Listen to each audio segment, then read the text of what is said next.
Buen día con todos. El día de hoy vamos a hablar sobre la producción del ácido propiónico a partir de tres desechos. Estos son melaza de soya, melaza de mazorca de maíz y lactosa de suero mediante la fermentación por Propionibacterium spp. En primer lugar tenemos la melaza de soya, la cual se genera en la producción del concentrado de proteína de soya para la producción de este ácido propiónico. En cuanto a la melaza de soya, esta se compone de sacarosa y estequiosa, donde su compuesta mayor cantidad es la sacarosa, con un 55% aproximadamente.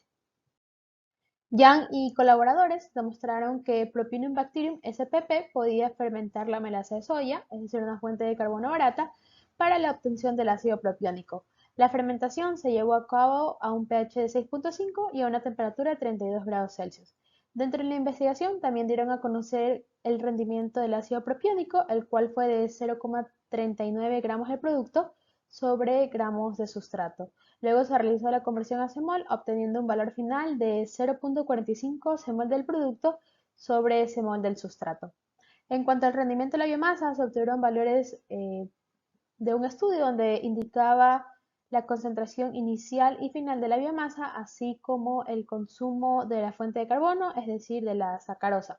Con estos datos se obtuvo un rendimiento de 0,11 gramos de biomasa sobre gramos de sustrato y luego se realizó la respectiva conversión a semol, obteniendo un valor final de 0,12 semol de biomasa sobre semol de sustrato. Una vez conocidos estos rendimientos, se procedió a calcular los coeficientes y asimismo se obtuvo la ecuación estequiométrica que pueden ver en la parte de abajo, la cual nos indica que se consume 0,024 de hidróxido de amonio, es decir, nuestra fuente de nitrógeno, por semol de sacarosa más 0,34 de oxígeno molecular consumido por semol de sacarosa, dando como producto 0,12 de biomasa por semol de sacarosa más 0,45 de ácido propiónico, el producto, por semol de sacarosa más 0,43 de CO2 y más 0,41 de agua por semol de sacarosa. Para la producción de ácido propiónico a partir de la melaza de mazorca de maíz, se buscó su composición para determinar cuál es la fuente de carbono principal. En la producción de citol, una parte de la silosa se extrae del hidrolizado de mazorca de maíz y la parte residual se denomina melaza de mazorca de maíz. Aunque la melaza es un subproducto de desecho, todavía contiene azúcares mixtos con altas concentraciones de azúcares que incluyen la silosa, glucosa y arabinosa. La relación entre silosa y azúcares reductores totales es de aproximadamente el 66% y esta sería el azúcar predominante en este producto. En un estudio denominado Utilización eficiente del hidrolizado de milcelulosa y silosa para la producción de ácido propiónico, usando Propionibacterium a 30 grados Celsius y un pH de 6 en condiciones en el medio, donde la concentración inicial del ácido propiónico fue de 9,04 gramos sobre litros y la concentración inicial de la melaza de mazorca de maíz fue de 24,46 gramos sobre litros, obteniéndose un rendimiento de 0,37 gramos de producto sobre gramos de sustrato. Asimismo, para el rendimiento de la biomasa, un estudio de la producción de ácido propiónico, en el cual se tuvo 96 horas de fermentación, se consumen 24,19 gramos sobre litro de azúcares presentes y se produjeron 3,09 gramos sobre litros de biomasa, dando un rendimiento de 0,12 gramos de biomasa sobre gramos de sustrato.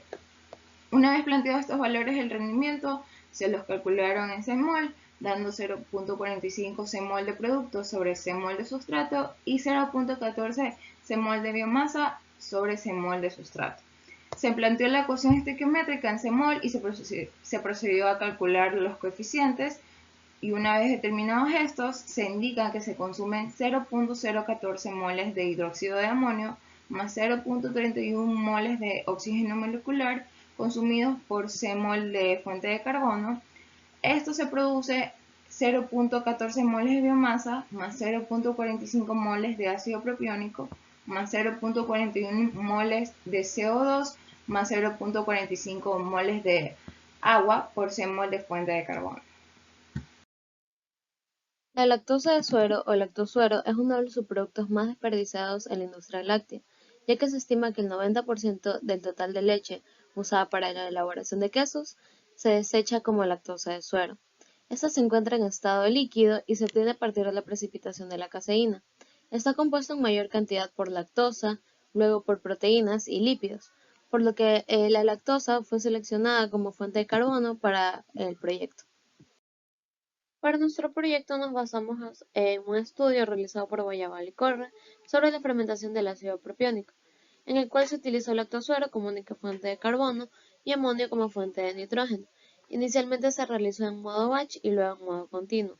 Además, se necesita un periodo de 45 horas para consumir 42 gramos sobre litros de sustrato, que es la lactosa presente en el subproducto, y tener una producción de 8 gramos sobre litros del ácido propiónico, que es el producto, dando así un rendimiento de producto de 0.19 gramos de producto sobre gramos de sustrato. Y el valor convertido a semol dio 0.22 semol del producto sobre semol de sustrato. También se produjo 5.6 gramos sobre litros de biomasa, dando así un rendimiento de 0.13 gramos de biomasa sobre gramos de sustrato. Y su valor en semol dio 0.15 semol de biomasa sobre semol de sustrato. La ecuación estequiométrica ya balanceada indicó que se consumen 0.03 de amonio por semol de lactosa más 0.59 de oxígeno molecular consumido por semol de lactosa, y se producen 0.15 de biomasa por semol de lactosa más 0.22 de ácido propiónico por semol de lactosa más 0.63 de dióxido de carbono por semol de lactosa más 0.62 de agua por semol de lactosa. El microorganismo a utilizar es Propionibacterium bacterium spp. Dentro de sus características relevantes tenemos que son bacterias gram positivas, asimismo son anaerobios facultativos, eso quiere decir que pueden crecer tanto en presencia como en ausencia de oxígeno. El pH óptimo para su crecimiento es 7 y dentro de sus requerimientos necesitan de fuente de carbono como es la glucosa, lactosa, ribosa, sacarosa, silosa, entre otros. Asimismo, sus fuentes de nitrógeno necesarias están los péptidos, aminoácidos, sales de amonio y las aminas. Y como suplementación de los microelementos tenemos el hierro, manganesio, cobalto, cobre, aminoácidos, entre otros. Por otra parte, también tenemos que estas bacterias tienen un crecimiento lento en medios sólidos y en condiciones estrictamente anaerobias. Buenos días, mi nombre es Antonella Moya y el hablar sobre la simulación. Lo primero que hicimos fue registrar los pure components, en este caso, pero en el amonio, que fue nuestra fuente de nitrógeno, la biomasa, el dióxido de carbono, la lactosa, eh, el nitrógeno, el oxígeno, el ácido propiónico y el agua. Como segundo paso, también añadimos los componentes del medio, en este caso fueron la biomasa, la lactosa y el agua. Para la biomasa, en flow rate pusimos un 5.6, que es del delta de la biomasa, de final menos inicial. En la lactosa, que es 42, este también lo usamos el delta, pero de inicial menos final. Y el agua, que vino por cosa del programa. Adicionalmente también a esto le pusimos las operaciones, en este caso con el charge, heat y ferment. Y también usamos, ya luego pasamos a la ecuación estequiométrica con sus coeficientes molares, en este caso para los reactantes, el amonio que es 0.03, la lactosa de 1, el oxígeno de 0.59 y en el producto es la biomasa de 0.15, el ácido propiónico de 0.22, el dióxido de carbono de 0.63 y el agua de 0.62. Dándonos así la ecuación ya balanceada estequiométricamente, como ustedes pueden ver en la parte de abajo. Muchas gracias.